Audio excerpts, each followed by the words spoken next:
وسلم وبارك على سيدنا محمد وعلى آله وصحبه ومن تبعهم بإحسان إلى يوم الدين.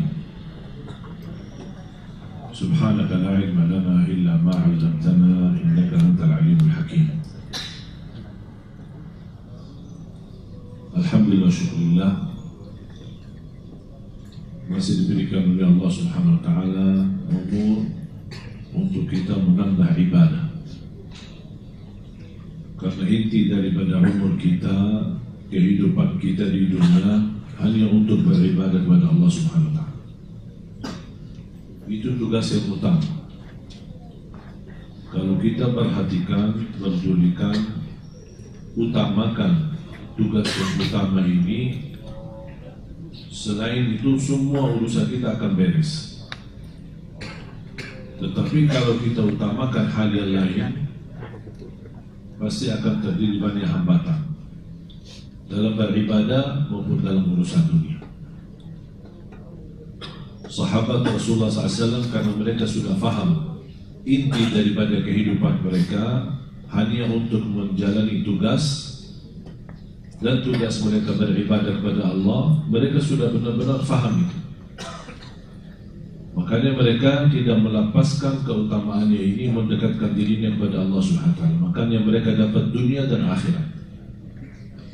Bahkan sebelum mereka meninggal dunia sudah diberikan berita gembira menjadi jaminan menjadi ahli surga. Bahkan Allah turunkan ayat banyak di dalam Al-Quran, radhiyallahu anhum wa radu an. Allah telah ridha terhadap mereka. Dan ini berita gembira bagi mereka itu sebelum wafat, sebelum mereka meninggal dunia. Belum lagi berita gembira dari Rasulullah SAW ketika menyebutkan nama-nama orang-orang yang sudah dijamin menjadi ahli surga. Tetapi ketika mereka mendengar berita itu, mendapat jaminan masuk surga, tetap sikap mereka tidak berubah. Istilahnya bukan habis dapat jaminan masuk surga udah duduk manis. Tidak, justru mereka terus memperjuangkan, menjaga keikhlasannya, ketakwaannya, dan tidak ada seperti mereka belum memiliki jaminan masuk surga. Dan banyak kisah-kisah para sahabat, termasuk Sayyidina Abu Bakar radhiyallahu anhu, dia merasa dirinya masih banyak kekurangan. Itu yang disebutkan khalifah yang paling pertama, yang paling dekat sama Rasulullah SAW, yang disebutkan di dalam Al-Quran. Dan banyak bagaimana keridhaan Allah Subhanahu wa Ta'ala terhadap Sayyidina Abu Bakar radhiyallahu anhu. Sampai beliau pernah berkata, ya laitani kuntu tayran la li wa la alai. Sekiranya kalau aku jadi seperti burung, hidup dan mati, tidak akan tanggung jawab dan tidak ada hisab. Kalau berkata itu Sayyidina Abu Bakar, kira-kira kita bilang apa? Umar bin Khattab radhiyallahu anhu ketika wafat, saat menghadapi sakratul maut, datang Abdullah bin Umar membawakan bantal di bawah kepalanya. Beliau berkata kepada anaknya, wahai anakku, ambillah bantal itu dan taruh kepalaku di atas tanah, mudah-mudahan Allah rahmati. Itu sikap mereka, itu ketakutan mereka, keikhlasan mereka. Imam Ahmad Hanbali ketika disuruh sama anaknya, habis melihat perjuangan bapaknya luar biasa, ulama menjadi ahli hadis dan ulama imam ahli sunnah, imam ni dari para ahli sunnah wal jamaah, Imam Ahmad Hanbali. Dan ketika anaknya menyuruh, istirahatlah ayahku, terlalu capek antara sibuk ibadah, kemudian menulis hadis, mengumpulkan hadis-hadis Rasulullah SAW. Apa kata beliau? Saya tidak akan bisa istirahat sampai dua telapak kaki saya masuk surga. Artinya kalau dua kaki, kalau masih satu langkah kakinya masuk surga, yang kedua belum masuk, saya belum bisa jamin dan saya belum bisa istirahat sampai dua-duanya, artinya sampai dia masuk surga Allah SWT. Karena mereka sudah faham inti daripada daripada hidup mereka di dunia. Subhanallah, tidak terasa sudah kita di ujung bulan Sya'ban. Begitu luar biasa waktunya berjalan cepat. Dan nanti di hari kiamat Allah tidak akan ditanya berapa usiamu, berapa bulan Ramadan Anda jumpa, berapa bertemu Lailatul Qadar, berapa kali i'tikaf dalam usiamu. Allah SWT tidak akan bertanya berapa banyak ibadahmu atau berapa banyak atau usia-usia, tapi yang akan ditanya apa yang Anda isi dalam usiamu. Terutama yang muda. La tazula qadama 'abdin Yaumul qiyamah hatta yus'al an arba'. Tidak akan tergeser kaki seorang sebagaimana kata Rasulullah SAW di hari kiamat sampai Allah SWT memberikan 4 pertanyaan. An umurihi fima afnah, pertama umurnya apa yang kamu isi? 10 tahun, 50 tahun, 60 tahun, 70 tahun, sampai ada 100 tahun. Allah tidak peduli berapa panjang usiamu, tetapi isinya apa. Makanya ada sebagian para sahabat ketika ditanya berapa usiamu, dia berkata 10 tahun. Padahal terlihat sudah tua, karena mereka menganggap 10 tahun ketika mereka kedatangan Nabi Muhammad dan mereka menerima Islam, itulah umur yang sebenarnya. Yang sebelum itu di masa jahiliyah mereka menganggap sia-sia. Kita semua punya masa jahiliyah. Tidak maksud daripada masa jahiliyah harus kafir atau non-muslim. Masa jahiliyahnya berapa kali kita tinggalkan salat, berapa kali kita durhaka sama orang tua, berapa kali masuk puasa tapi kita tidak puasa. Itu kan jahiliyah kita, kebodohan kita. Masih ikuti hawa nafsu dan syahwat, itu namanya jahiliyah. Ketika kita berhijrah, ketika kita bertaubat, Allah Subhanahu wa Ta'ala salah satu karunia-Nya menghapuskan semua masa lalu kita dengan segala isinya, dihapus oleh Allah Subhanahu wa Ta'ala. Termasuk di bulan Ramadan, makanya disebutkan bulan Ramadan bulan ampunan. Nanti saya akan jelaskan apa kaitan Ramadan sama ampunan. Kenapa Ramadan menjadi bulan ampunan? Diambil dari makna Ramadan. Jadi tidak akan tergeser kaki seorang sampai ditanya oleh Allah 4 pertanyaan. Yang pertama, an umurihi fima afna. Umurmu apa yang kamu isi? Wa an syababihi fima abla. Lebih didetail lagi usia mudamu. Apa yang kamu lakukan? Padahal usia muda itu termasuk sebagian dari umur kan? Tapi kenapa ditanya lagi? Sudah ditanya soal umur, ditanya lagi soal usia muda. Karena di usia muda, yang saya mengambil dari beberapa ayat dan hadis Rasulullah SAW, kesimpulannya, seorang pemuda yang taat lebih mulia di sisi Allah daripada yang tua yang taat. Ini sama-sama taat kan? Tapi di sisi Allah lebih muda, yang usia muda taat, istiqomah, jauh lebih mulia dan agung di sisi Allah daripada yang tua yang taat. Kenapa? Karena godaan yang muda itu jauh lebih besar daripada yang tua. Kalau sudah tua, apaan yang mau digoda? Tapi dia menghadapi godaan hawa nafsunya, syahwat yang begitu tinggi, terpengaruh dengan lingkungan, tapi dia mampu menghadapi semuanya dan dia tetap istiqomah dalam bertaat kepada Allah. Makanya disebutkan salah satu dari 7 orang yang di bawah naungan Allah Subhanahu wa Ta'ala, disebutkan wasyabun nasha'a fi ta'atillah, seorang pemuda yang bisa menjaga diri dalam taat kepada Allah Subhanahu. Disebutkan sampai dia memiliki keistimewaan di hari kiamat di bawah naungan Allah Subhanahu wa Ta'ala hari kiamat. Semuanya di hari kiamat kena matahari, begitu panas dan keringat. Dan keringatnya kalau kita di dunia dari atas ke bawah, kalau di akhirat kebalik. Keringatnya bukan turun tapi naik dari kaki sampai ke atas. Seberapa banyak dosa kita semakin naik, sampai ada orang yang tenggelam dalam keringatnya sendiri. Nauzubillah min dzalik. Oleh karena itu seorang pemuda yang taat, istiqomah, pasti dia mendapatkan posisi yang mulia di sisi Allah Subhanahu wa Ta'ala. Makanya Allah akan kita diminta pertanggungjawabannya, usia mudamu apa yang kamu lakukan? wa an syababi fima ablah, wa an malihi. Yang ketiga, wa an malihi, hartamu. Dari mana dan kemana. Disitulah kesulitannya. Kadang-kadang kita menjaga sumber yang halal, tapi pengeluarannya tak jelas, mubazir, apalagi kalau masuk ke haram. Jadi yang harus kita mempertanggungjawabannya bukan hanya sumber dana dari mana. Allah akan tanya, kemana uang itu, kemana hartamu, mana yang buat jalan Allah, di jalan Allah, mana yang buat untuk kehidupan dunia dan hiburan saja. Ini semua harus dipersiapkan pertanggungjawaban. Dan yang akan ditanyakan bukan harta yang haram. Kalau soal yang haram, Allah tidak akan tanya lagi, karena sudah jelas haram.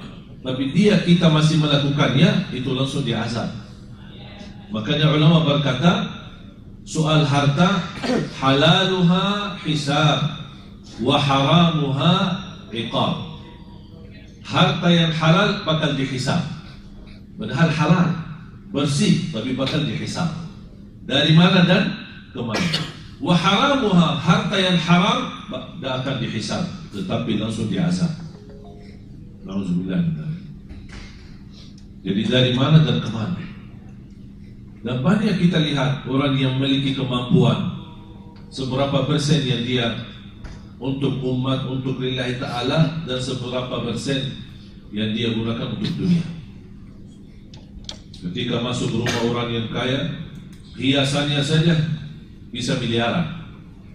Berhiasan sana sini, di ruang ini, di ruang itu. Ini bakal dipertanggungjawab. Memang halal, usahanya halal, bisnisnya halal, tidak pernah dia mau yang haram. Tetapi begitu kemewahan, ini bakal ditanya oleh Allah Subhanahu wa ta'ala, dan persiapkan pertanggungjawabannya di hadapan Allah. Jadi Islam tidak mengharapkan kita senang menikmati harta kita, tetapi ada batas. Ada batas. Hiburannya pun ada batas. Kesenangannya ada batas. Karena kita di dunia ini bukan untuk berhiburan, bersenang-senang. Kesenangan itu menjadi sampingan saja, tapi utama hidup kita di dunia, wa ma khalaqtul jinna wal insa illa liya'budun. Bagaimana kita bisa menjaga kemuliaan kalimat la ilaha illallah, menjaga sampai kita wafat, dan insyaallah kita wafat dalam mengucapkan la ilaha illallah. Terus yang keempat pertanyaannya, wa an ilmihi madza amila bihi. Dengan ilmumu apa yang kamu amalkan. Allah tidak akan tanya berapa banyak belajar, berapa majlis ta'lim Anda hadir, berapa guru kamu, berapa Anda mendengar ceramah sana sini, berapa Anda mendengar di YouTube. Allah tidak tanya itu. Tapi ditanya amalannya apa. Sudah belajar? Ya. Amal? Belum ada. Oleh karena itu, sebaik-baik ilmu yang kita mampu mengamalkan. Dalam istilah ilmu nafi' diikuti dengan amalun salih. Walaupun amalan yang kita lakukan tidak sempurna sesuai ilmu yang kita dapat, tapi sudah ada ikhtiar, sudah ada usaha. Ya Allah, itulah kemampuan kami. La yukallifullahu nafsan illa usaha. Fattaqullaha mastata'tum. Bertakwalah kepada Allah sesuai kemampuan. Saya bersabda, idza amartukum bi amrin fa'tu minhu mastata'tum. Kalau aku perintahkan kalian, lakukan apa yang kalian mampu. Apa yang kita mampu. Rasulullah sudah mencontohkan banyak dari sunnah-sunnahnya. Mana yang kita mampu jalankan, kita jalankan. Istilahnya, kalau tidak bisa semuanya, jangan tinggalkan semuanya. Mana yang kita bisa, kita lakukan. Ada niat, ada ikhtiar. Aku bisa ini, aku bisa misal jaga tahajud walaupun hanya 2 rakaat. Ada orang lain bisa 4 rakaat. Ada orang lain bisa sampai 10 rakaat. Itu kan beda-beda kemampuan. Asal jangan sampai satu malam lewat belum salat malam sama sekali. Paling tidak witir. Kalau tidak bisa tahajud, tidak bisa salat malam, paling tidak witir. 2 rakaat salam, kemudian 1 rakaat. Anda sudah termasuk ahli witir. Dan itu wasiat Rasulullah SAW kepada Abu Hurairah, kepada Abu Dzar radhiyallahu an. Abu Hurairah berkata, "Ausani khalili wa an utira qabla an anam." Jaga witir sebelum tidur. Saya punya kebiasaan habis salat Isya, sunnah ba'diyah, kemudian 2 rakaat, baru kemudian 1 rakaat witir. Niat itu sudah kebiasaan. Pulang ke rumah beraktivitas, ada jadwal, ada mana-mana, pulang ke rumah sudah malam, tidur, istirahat. Kalau sempat tahajud, alhamdulillah. Tidak sempat tahajud, sudah alhamdulillah menjadi ahli witir karena sudah salat witir. Kalau sempat tahajud, sesudah tidur, sebelum azan subuh, boleh anda tahajud tapi tidak boleh witir lagi karena sudah witir duluan. Jadi paling tidak kita jaga witir. Bahkan sebagian ulama tidak bisa menerima saksi pernikahannya seorang kalau dia tidak menjaga witir. Coba kalau setiap ada pernikahan ada 2 saksi, kita tanya, Pak sudah witir belum? Jangankan witir, salat jamaahnya kadang-kadang orang. Saya pernah hadir di salah satu acara pernikahan di Madinah, dan yang memimpin acara seorang ulama, ya macam kantor KUA yang kalau di sana. Terus ada 2 saksi dari pihak keluarga. Ditanya, untuk salat di masjid berjamaah tidak? Ya kadang-kadang, oh maaf saya tidak terima saksi. Cari orang yang salat jamaah di masjid. Karena dianggap orang yang tidak menjaga salat berjamaah di masjid itu kurang amanah dan tidak sah jadi saksi. Coba kalau setiap ada orang pernikahan kita tanya, malu ya? Di mana salat jamaah, di mana masjidnya? Udah tahu kan? Jadi berat. Begitu luar biasa, luas mempelajari agama. Makanya jemaah sekalian, jalani apa yang kita mampu. Wa an ilmihi madza amila bihi. Termasuk bulan Sya'ban. Bagi ahlul Quran, mereka menjadikan bulan Sya'ban bulan khatam Al-Quran, bukan bulan Ramadan. Mulai dari Sya'ban mereka berbanyak khatam Al-Quran. Kenapa? Mempersiapkan diri sebelum masuk Ramadan. Begitu masuk Ramadan mereka lanjut khataman. Sampai Imam Syafi'i 60 kali khatam di bulan suci Ramadan. 60 kali berarti dalam 1 hari 2 kali. Coba kita tanya berapa kali kita khatam. Jangan-jangan seumur hidup 1 kali sudah bikin acara syukuran lagi. Bayangkan berapa kita hijrah. Ada istilah hijrah kepada Allah, ada hijrah kepada Al-Quran. Ada orang hijrah tinggalkan Al-Quran, atau hanya dia ingat Al-Quran pas Ramadan. Begitu habis Ramadan dia masukin dalam lemari lagi. Ya insyaAllah ketemu Ramadan yang akan datang ya. Astagfirullah. Hubungan kita sama Allah seperti itu. Ada orang bertanya, zaman dulu orang banyak pemuda hafiz Quran, banyak yang semangat belajar Al-Quran. Gimana kira-kira waktu dan keberkahan mereka yang dapat sampai bisa? Saya bilang sama aja seperti kita sekarang. Kita sekarang memegang HP, sama dulu mereka memegang Quran. Maka mereka lebih banyak bisa hafal Quran, kita lebih banyak bisa hafal cat-cat yang ada di HP. Kita tidur bawa handphone, awal bangun tidur megang handphone, masuk WC bawa HP, kemana-mana bawa HP. Kita bisa cat berjam-jam tidak pernah bosan, tidak ada merasa ngantuk. Tapi begitu mulai baca baru a'udzubillah. Begitu berat. Tapi sama HP kita berjam-jam tidak masalah. Dan bahkan kita mampu pesan, menerima atau membalas semua pesan-pesan yang ada di HP kita. Padahal Al-Quran juga pesan-pesan dari Allah, apa yang kita jawab. Allah kirimkan pesan itu dalam Al-Quran. Itu masjid-masjid dari Allah, apa yang kita jawab, apa yang kita gunakan. Jangan-jangan nanti datang hari kiamat, ya Allah saya belum dengar pesanmu ya Allah, saya belum tahu apa SMS darimu ya Allah, apa kiriman darimu ya Allah. Itu sudah 30 juz Al-Quran. Makanya kata ulama, barang siapa yang ingin kenal Allah Subhanahu, ingin berbicara sama Allah, jaga salat. Barang siapa yang ingin mendengar Allah berbicara, bacalah Al-Quran. Allah bicara sama kita. Apalagi kalau setiap kita baca Al-Quran, kita sendiri merasakannya, itu pesan untuk saya. Ya ayyuhalladzina amanu, oh yang dimaksud saya. Perintah, oh Allah perintahkan saya. Ada larangan, Allah ingatkan saya. Kalau Allah bahas soal orang munafik, oh jangan-jangan yang dimaksud saya. Kita membaca Al-Quran seperti ini agar kita semua isi Al-Quran menjadi pelajaran buat kita. Dan ketika Rasulullah SAW salat, kenapa bisa salat panjang ya Rasulullah SAW? Karena Rasul bukan hanya sebatas membaca dalam salat, tetapi setiap ada ayat rahmat di dalamnya, Rasul berhenti sebentar dan memohon rahmat. Ketika ada ayat surga, Rasul berhenti dan memohon surga. Ini dalam salat.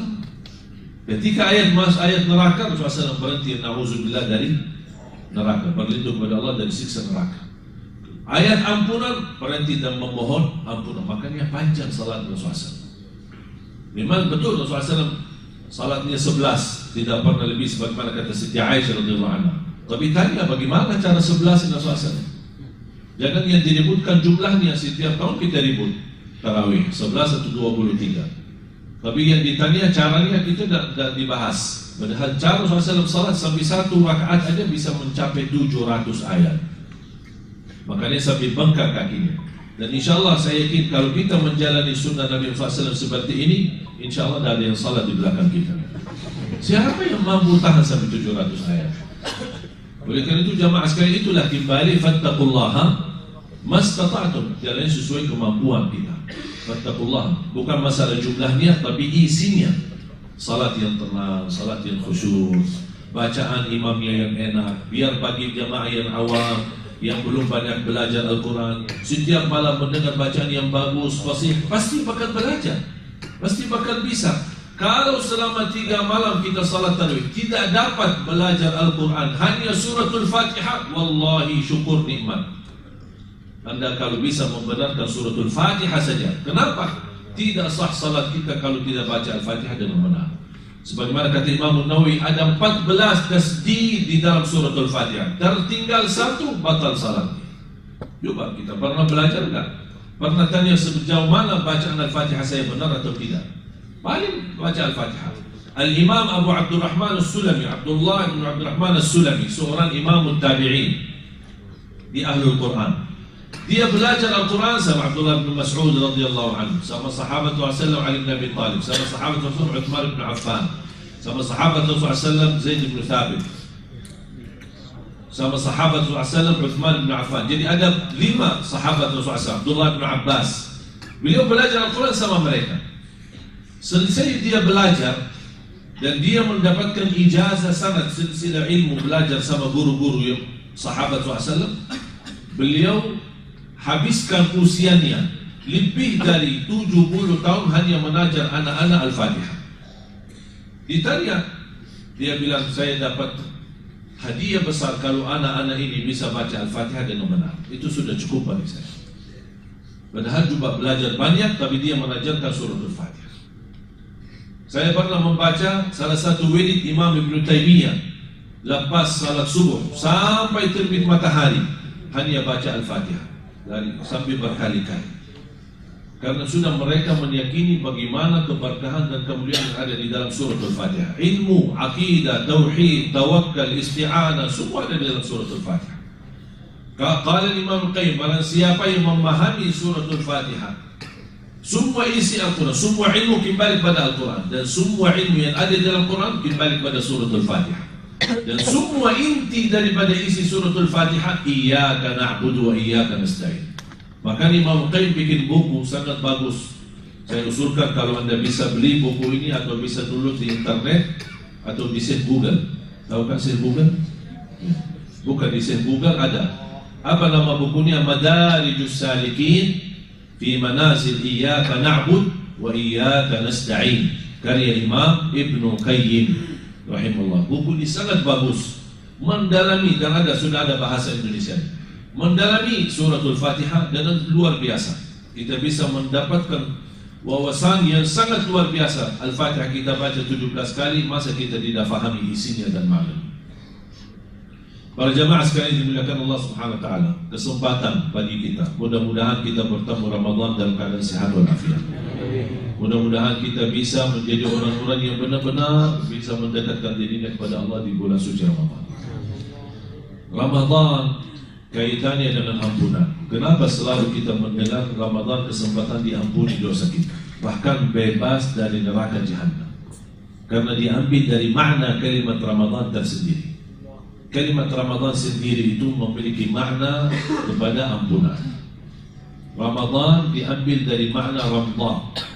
Apa itu ramdah? Padang pasir.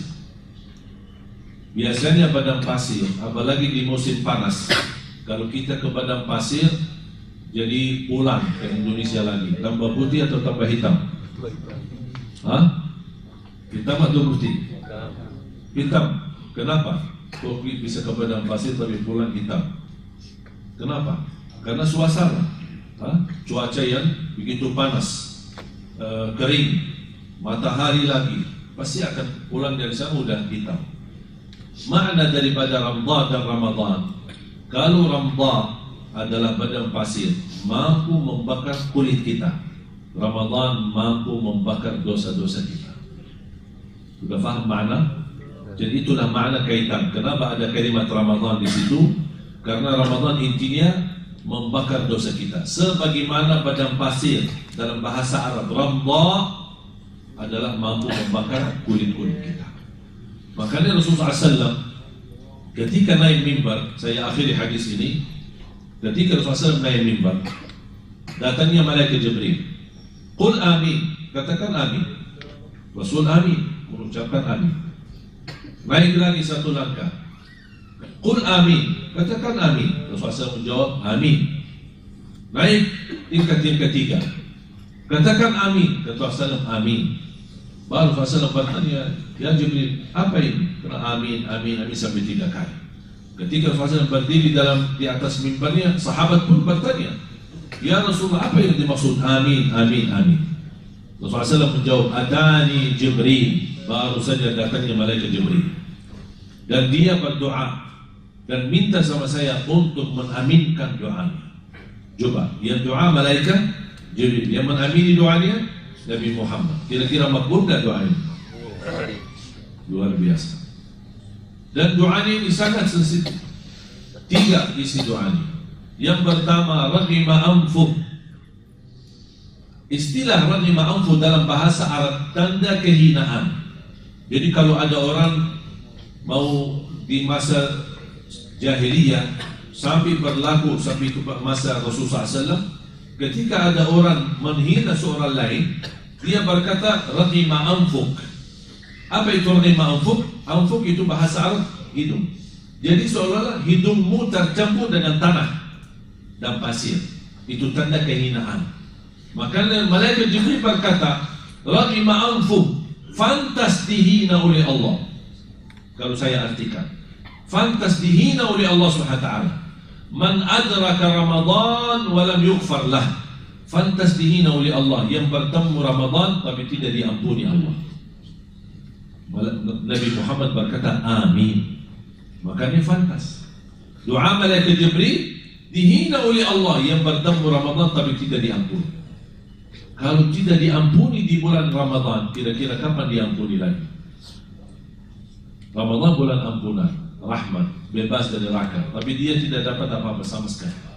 Apa sebabnya? Karena dia orang yang lalai di bulan Ramadan. Kalau di bulan Ramadan aja bisa lalai, kira-kira di mana bulan-bulan yang lain? Makanya fantas dihina oleh Allah Subhanahu wa taala. Nauzubillah. Yang kedua, doa malaikat Jibril. Raghima anfu man adraka abawaihi ahaduhuma aw kilahuma wa lam yudkhilah al-jannah. Di riwayat wa lam yughfar lah. Fantas dihina oleh Allah orang-orang yang mendapatkan bertemu orang tua, salah satunya atau dua-duanya, tetapi dia tidak diampuni Allah. Artinya apa? Dia punya kesempatan melalui orang tua berbakti baik akan diampuni dan dijamin masuk surga, tapi dia tidak memanfaatkan adanya orang tua.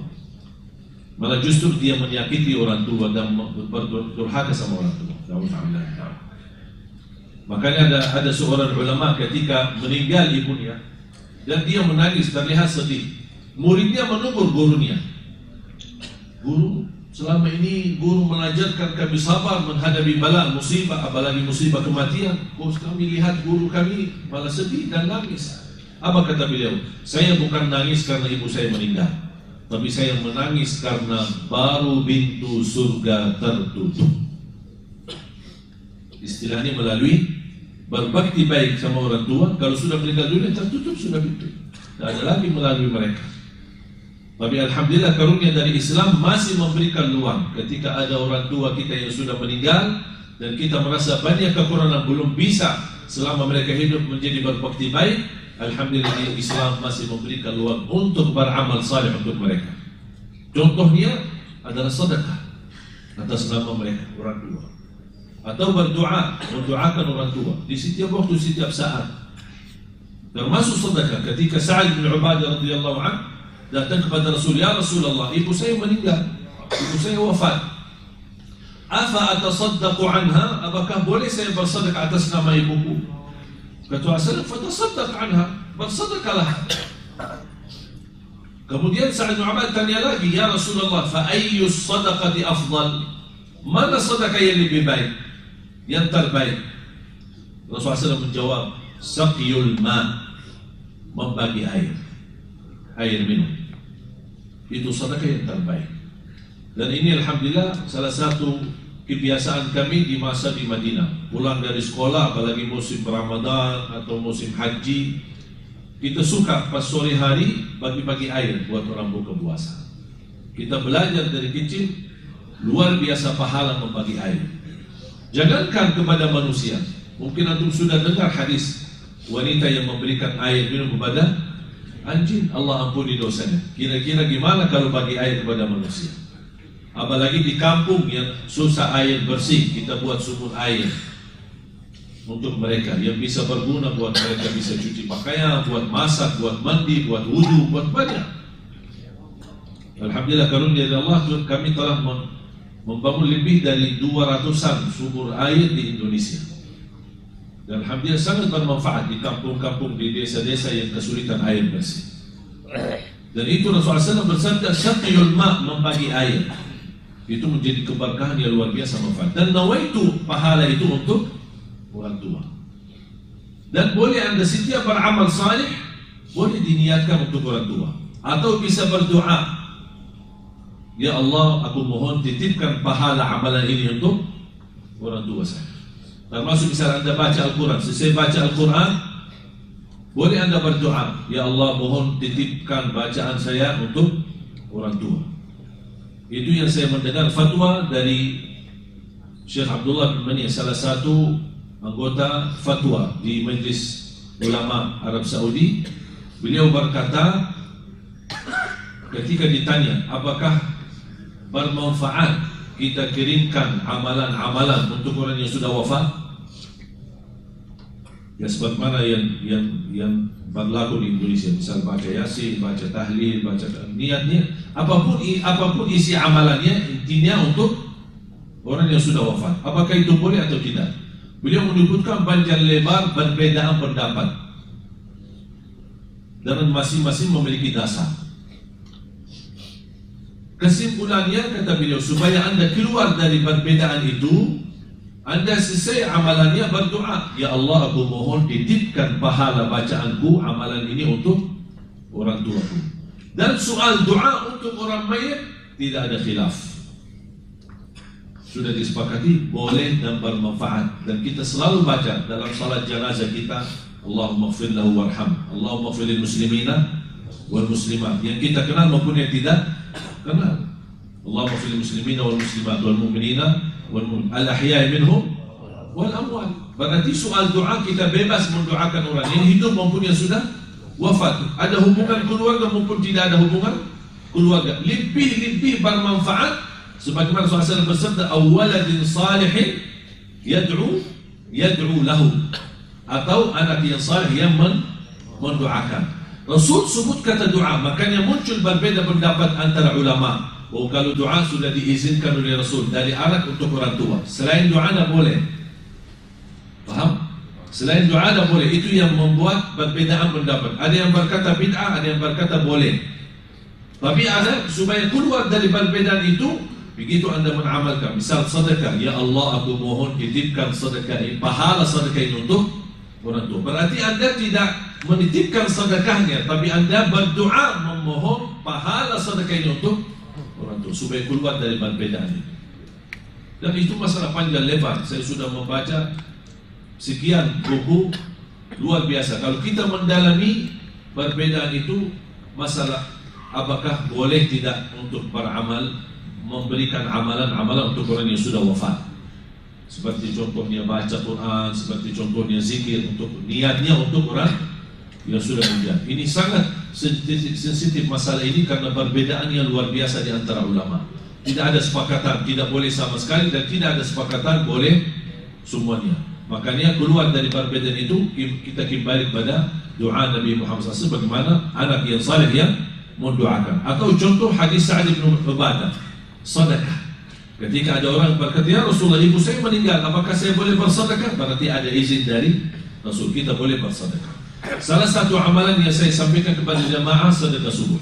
Kalau boleh, mulai hari ini kalau bisa istiqomah sedekah subuh. Kenapa saya bilangkan sedekah subuh? Semua sedekah di waktu mana dan dimanapun insya Allah baik, manfaatnya banyak. Tapi kenapa saya fokus sedekah subuh? Karena itu sarannya dari Nabi Muhammad SAW, bukan dari saya. Rasulullah SAW sendiri mengingatkan kita, orang yang bersedekah di setiap subuh Allah turunkan malaikat, 2 malaikat. Satu mendoakan keberkahan yang berinfak di subuh hari. Yang satu lagi mendoakan dijauhkan keberkahannya dari kalau yang tidak infak di subuh hari. Makanya subhanallah saya mendapatkan pelajaran, dan banyak jamaah mengamalkan amalan ini untuk hajatnya, untuk kesumpuhannya, untuk apa saja, luar biasa mendapatkan keberkahannya dan balasan dari Allah SWT. Sedekah subuh begitu anda isi boleh berdoa. Yang saya boleh sebutkan sedekah disertai doa. Itu namanya at-tawassul bil amal salih. Dan banyak contohnya di hadis-hadis Rasulullah SAW. Misal contoh, kita salat malam, habis salat malam berdoa, tawassul kepada Allah, ya Allah dengan berkahnya salat malam, ya Allah seandainya diterima salat malamku, ya Allah berikan kemudahan. Ketika anda bersedekah subuh hari, ya Allah dengan berkah sedekah ini kabulkan hajatku. Ya Allah dengan berkah sedekah ini ibu saya sedang menderita sakit, sembuhkan penyakitnya. Ya Allah dengan berkah sedekah ini saya sedang melamar kerjaan, ya Allah jadikan ini kemudahan bagi saya. Ya Allah dengan berkah sedekah ini ya Allah berikan kemudahan jodoh.